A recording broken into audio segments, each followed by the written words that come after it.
Red Dead Redemption is an open-world action-adventure game that takes place at the outset of the 20th century, in what we call the Wild West, or what's formerly known as the American frontier. During this time, however, as so eloquently stated in the beginning of the second game, the concept itself was nearing its end. There was no place for gangs in modern society. No, my good sir. Now it was the age of telegram and automobile, and large cities with even larger factories in which masses deceived by the American dream beyond hope are working for peanuts and struggling to make ends meet, while the guy in the big office enjoys an accumulation of wealth unparalleled in history. In other words, now it was the age of capitalism. I imagine this period was specifically chosen for the story as it enables the writers to portray social, economic, and political struggles that characterize the transitional period between the Wild West and modern America as we know it. After its release in 2010, the game received universal acclaim from critics and gamers alike. With a Metacritic score of 95 and 25 million copies sold in total, it quickly became a legend in the industry, setting a benchmark which all narrative-driven games look up to ever since. But what exactly is it that makes this game so great? Is it a captivating story? Or is it engaging combat? Perhaps it's the opportunity to go wherever you like and do whatever you want in a colossal map, bursting with content. Whatever it is, it must have been something special, because one rarely comes across a game as hyped up as Red Dead Redemption. In this video, we'll take a trip down memory lane, analyzing all the pieces of a 14-year-old game, and hopefully uncovering what's so good about it in the end, and maybe some of its weak points as well. I should warn you from the get-go that this video contains references to some characters and events you encounter during the single-player campaign. But rest assured, I will not be spoiling any major event or set piece. So if you're ready, grab some popcorn and strap in, because it's gonna be one hell of a ride.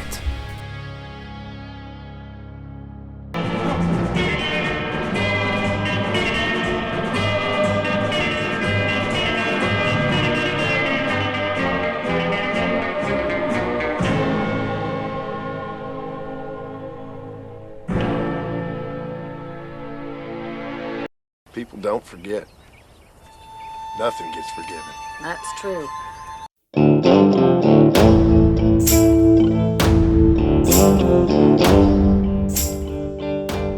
I believe the number one reason behind the success of Red Dead Redemption is the quality of its writing. It is simply magnificent. The thing I personally love the most about it is its nuance. In this game, nothing is black or white. It's all grey, as life usually is. There are no cartoonish characters who are either pure good or pure evil, nor there is any unnecessary drama put into the game for nothing more than cheap excitement. Playing this game truly feels like reading a well-crafted novel that tells the tale of the notorious downfall of the Wild West. One that drops you right in the middle of a beautiful story about betrayal, revenge, loyalty, friendship, and of course, as the name suggests, redemption. At the same time, it also carefully wraps you around with social and political context and tackles deep philosophical questions about free will and liberty, whilst providing rich subtext relating to modernity, democracy, and capitalism. And to top it all off, it does all of this without leaning one way or another religiously, politically, or otherwise. It is truly a marvelous work of fiction that sits at the highest echelon of video game stories, one that at times even rivals good literature. In Red Dead Redemption, you play John Marston, a former gang member who wants nothing more than to cut all ties with his past life and start anew, because as I said so before, that way of life was no more. Just when he thought he did, a government agent called Edgar Ross uses his past criminal activities as leverage and threatens to imprison him and his family if he doesn't help them capture the remaining members of his former gang.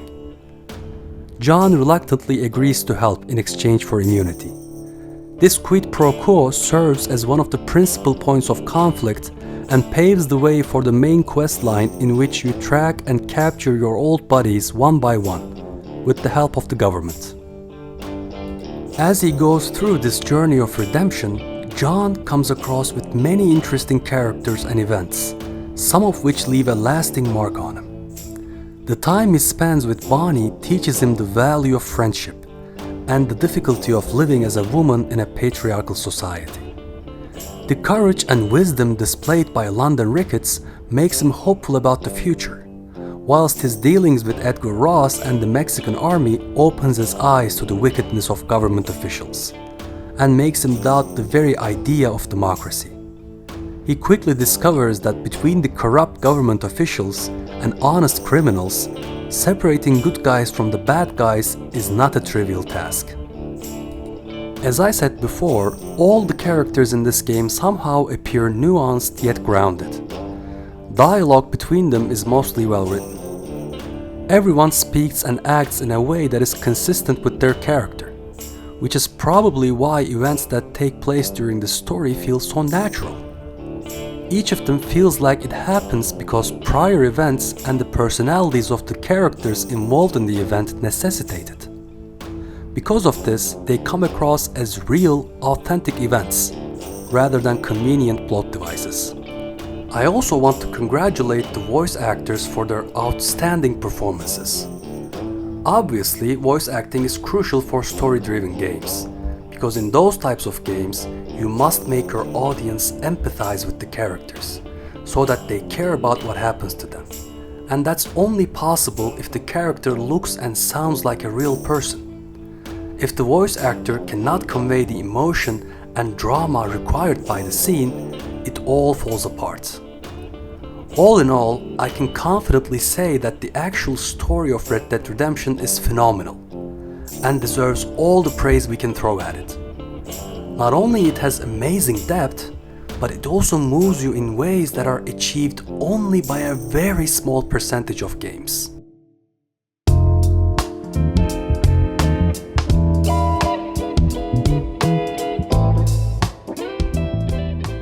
On the other hand, it's very easy and in fact common to ruin a good story with bad pacing. This game thankfully avoids overstaying its welcome for the most part. It took me about 25 hours to beat the game. I've completed the main quest line and did a fair bit of side content as well. Pacing was good right until the epilogue. To me, that part of the game felt unnecessarily long. I got bored about halfway in, and from that point onwards, I couldn't wait for it to be over, so that I could see the ending. I feel like if they had cut a few missions here and there and made it about half as long, it would have been perfect. However, a good game needs to have more than just a good story and decent pacing. Fortunately, Red Dead Redemption offers so much more, like exquisite art design. In this game, wherever you go, you are met with stunning visuals. During my playthrough, I was left speechless many times by random jaw-dropping vistas that just appear out of nowhere and look positively spectacular. I know beauty is in the eye of the beholder, but just look at this footage of me casually riding through the map. Isn't it gorgeous? It almost looks like an impressionist oil painting from the 19th century or something. Putting aesthetics aside, no Rockstar game would be complete without a huge map and a shitload of stuff to go with it. And it's no different here. The map is large and diverse, ranging from vast desert plains to large swamps to snowy mountains. It is filled with all sorts of fun little activities like poker, arm wrestling, five-finger fillet, and overnight security jobs, to name just a few. In fact, you can spend hours and hours on these activities without even touching the main quest. While I certainly appreciate the offering of such a wide range of open-world activities, I feel the game lacks some key elements in that respect, like getting a haircut or hiring a prostitute, even though both barbershops and hookers are openly visible in most towns. So you can imagine my disappointment when I entered the doctor's office expecting it to be a brothel, only to be greeted with potions and remedies.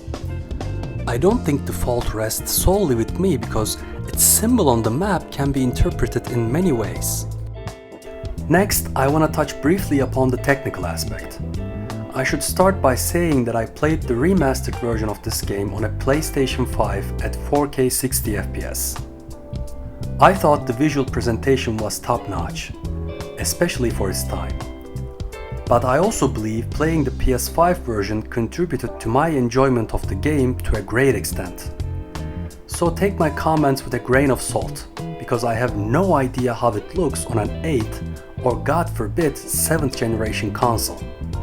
Frankly, I can't even imagine playing this game at an awful resolution like 720p. Yikes!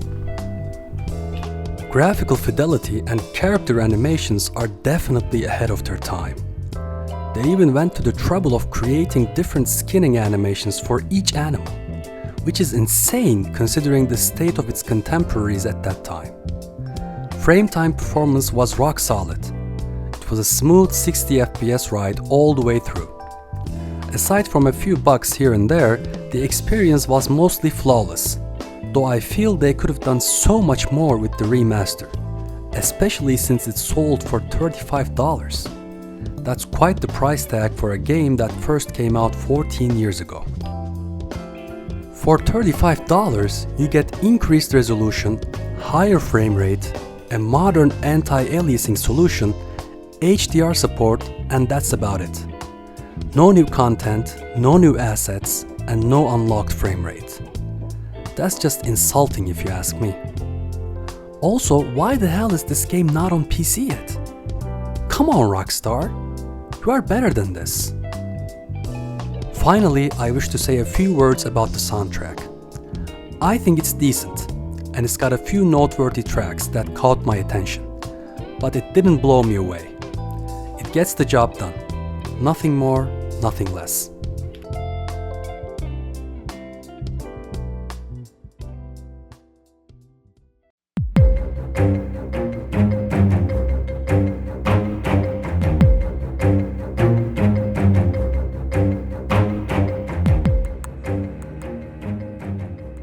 In my humble opinion, the biggest shortcoming of Red Dead Redemption, the thing that holds it back the most, is its control scheme.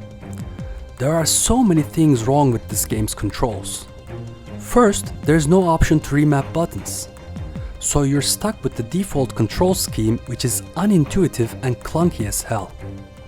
Don't get me wrong, I don't find it unacceptable that a game has bad controls as long as they can be altered. After all, there can't be a single universal best control scheme for everyone in every circumstance, which is exactly why you should let each user decide what's best for them by giving them some choices. If you don't, you open yourself up to all sorts of criticisms regarding controls, especially if the default setting is bad, which it certainly is. Just to give you an example, you must keep the X button pressed to sprint, regardless of whether you're on foot or on a horse, which is fine so long as you don't have to use any other buttons on the right side. However, when you're on a mission and want to focus the camera on something, you also must press the circle, which is impossible to do while sprinting, barring an incredibly uncomfortable twisting of the index finger. I also think constantly mashing the X button to sprint at full speed is a strange choice. I understand that they want to keep the player engaged, but it gets old real fast since traveling from one place to another is an integral part of this game. This obsession with not giving the player any choice extends well beyond the controls. For a game that boasts open-world exploration and sandbox-type gameplay, Red Dead Redemption is an oddly linear experience, especially during main quests. If you are on a mission, even the slightest deviation from the quote-unquote correct way of playing the game results in failure. You wish to take a detour while riding with a companion? Oh no, you can't do that! You want to do some hunting on the way to your destination?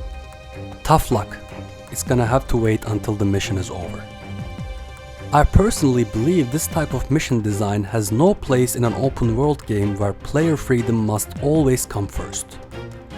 Unfortunately, what I just said is true for all Rockstar games, not just for this one. So as I understand, this is one of those weird quirks in Rockstar games you must simply endure, because they are never going to change. Another thing that was extremely disappointing to me is the stealth gameplay. Not everyone wants to do every mission with guns blazing. There's a certain satisfaction that comes from achieving your objective without drawing any attention to yourself. While stealth gameplay certainly exists, and is even required in some missions, it's limited to those instances where Rockstar deems it appropriate for. You can't, for example, use stealth to capture a bounty. As soon as you kill one of the companions of the target with a throwing knife, rest of them gets alerted and you're given no choice but to use your guns. All I'm saying is, it would have been nice if Rockstar stopped treating us like a bunch of children and gave us some options on how to approach the objective. That's all.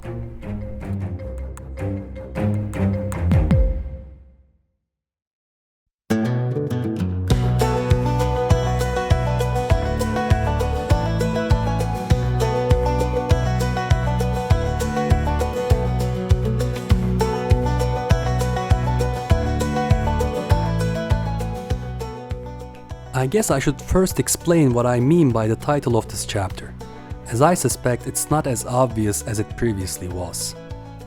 By the word ugly, I don't mean terrible flaws or deal breakers, but rather some minor annoyances that I think detract from the overall experience. So in this chapter, I will go over some things that I can do without, and things that can be improved upon. The first of which is combat. While I don't think combat in this game is bad by any means, I also don't think it's very good. Granted, Deadeye is a cool and fun mechanic, but I find the combat system as a whole highly generic and uninspired.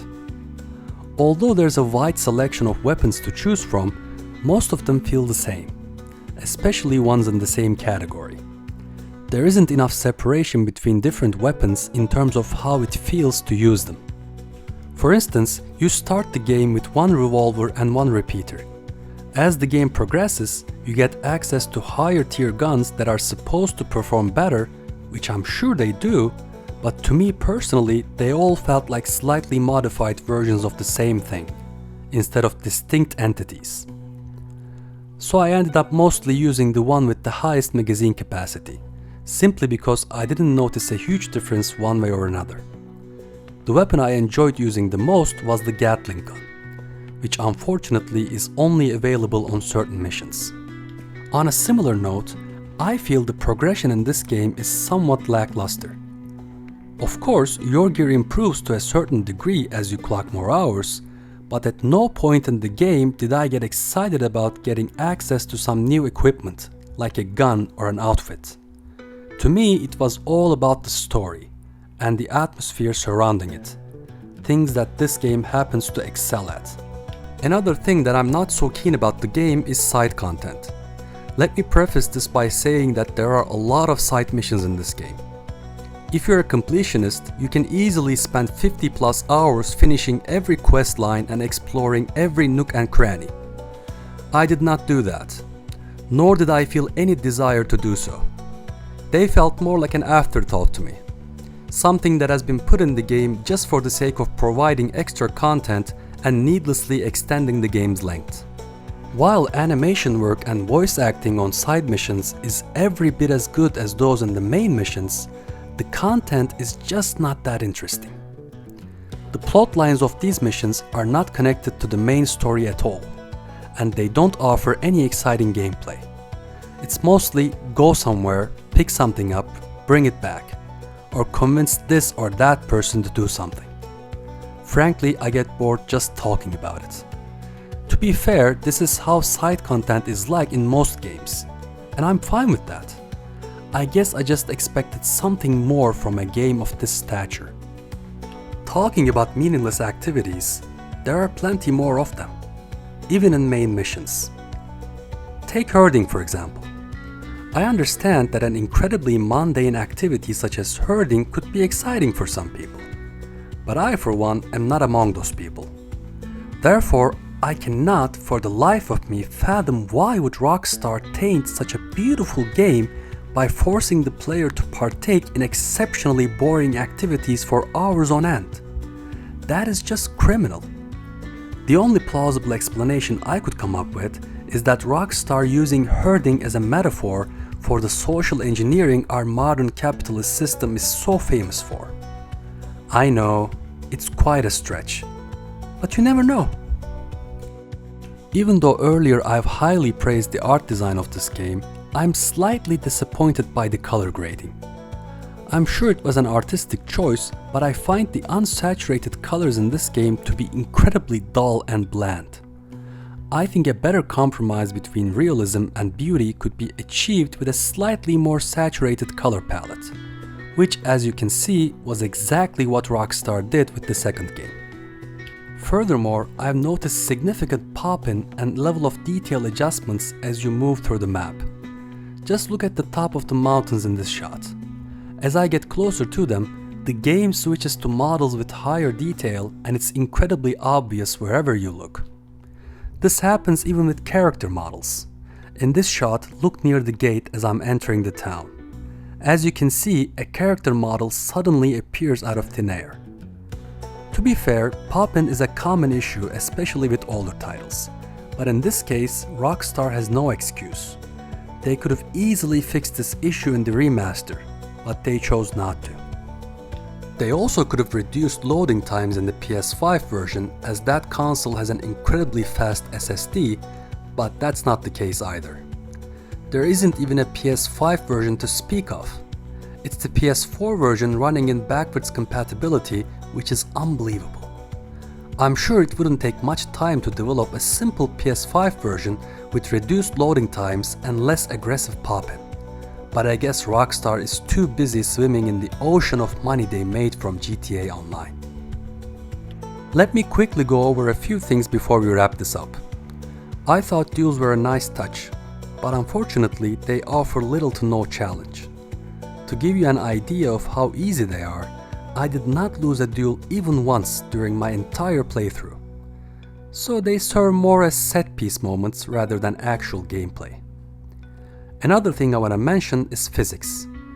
The game clearly uses a rudimentary physics model that sometimes can be annoying. Many times I found myself unable to walk over a body or a small rock unless I went around it, which was irritating to say the least. To be fair, I probably shouldn't judge a game as old as Red Dead Redemption with my modern technical standards. Nevertheless, it's worth mentioning. Also, does anybody else think glaringly visible mission markers within the game world itself lead to a huge loss of immersion? Really, Rockstar? You couldn't have found a better way to direct the player towards the objective? Literally anything else would be an improvement compared to this. One last thing. For some strange reason, you can't sell all units of the same item at once. You must sell them one by one, which would be fine if we were talking about selling 2 or 3 pieces, but when you want to unload your entire collection of flowers for some quick cash, you find yourself repeatedly pressing the same button for all eternity, which is certainly not cool. At this point, I've pretty much said everything I wanted to say about the game. So it's time to conclude this monologue and pass a final verdict. Now I know the only compass that I need is the one that leads back to you. And I know. At an age when AAA games are slowly becoming more like mass-produced commodities and less like mediums of art, Red Dead Redemption truly feels like a breath of fresh air. Unlike most of its contemporaries, Rockstar somehow still manages to create games that are big and ambitious, yet unique and sophisticated at the same time. Despite all its flaws, Red Dead Redemption is still an amazing game that is worth playing, especially if you're a fan of story-driven open-world games. It takes the simple, tried-and-true formula of the GTA games and applies it to a different setting, one that is as colorful and interesting as the Wild West, whilst making modifications to it when necessary to better accommodate the change in setting and tone. I believe some of its shortcomings are hard to swallow, like awful controls or the general lack of player freedom. However, these issues are easy to overlook once you're deeply entrenched in its magical world and mesmerized by its gripping story, after which point everything else seems to slowly disappear into the background. That is not to say that it's perfect, because nothing is. I think it could have been made a lot better with a few small changes, but this doesn't take anything away from the fact that it's a worthwhile experience and a work of art, the likes of which we almost never see in the AAA space these days.